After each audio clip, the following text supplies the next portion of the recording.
कहानी की शुरुआत होती है एक छोटे से गांव में, जहां सविता और सुनीता नाम की दो औरतें एक ही ससुराल में रहती थीं। सविता बड़ी बहू थी और सुनीता छोटी बहू। सविता चालाक और चतुराई से काम लेने वाली थी, जबकि सुनीता सरल, सीधी और सबकी मदद करने वाली थी। सविता हमेशा सास के सामने सुनीता की बुराई करती रहती थी। कभी कहती, देखो अम्मा, सुनीता कितना कामचोर है, यह घर का काम भी ढंग से नहीं करती। कभी कहती, अम्मा, सुनीता ने आज फिर से खाना जला दिया। सास भी सविता की बातों में आ जाती और सुनीता को डांट देती।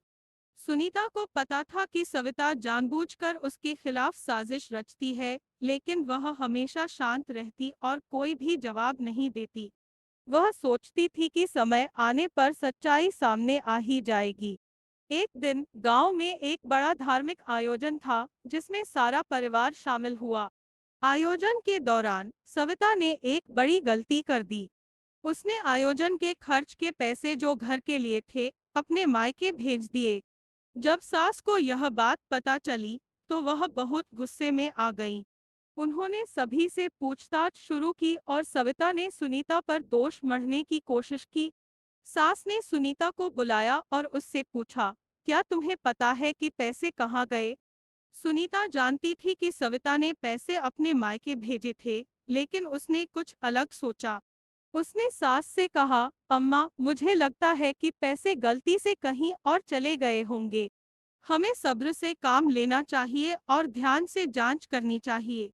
सविता का चेहरा सफेद पड़ गया। उसे डर था कि कहीं सुनीता सच्चाई न बता दे, लेकिन सुनीता ने उसे बचा लिया।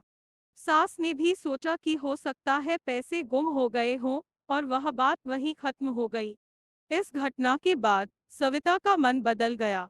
उसने सोचा, सुनीता ने मुझे बचाया, जबकि मैं हमेशा उसे बुरा दिखाने की कोशिश करती थी।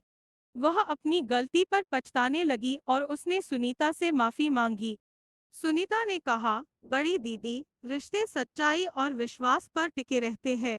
मैं चाहती हूँ कि हम दोनों मिलकर इस घर को खुशहाल बनाएं। सविता ने सुनीता को गले लगा लिया और दोनों ने एक नई शुरुआत की। कहानी से शिक्षा।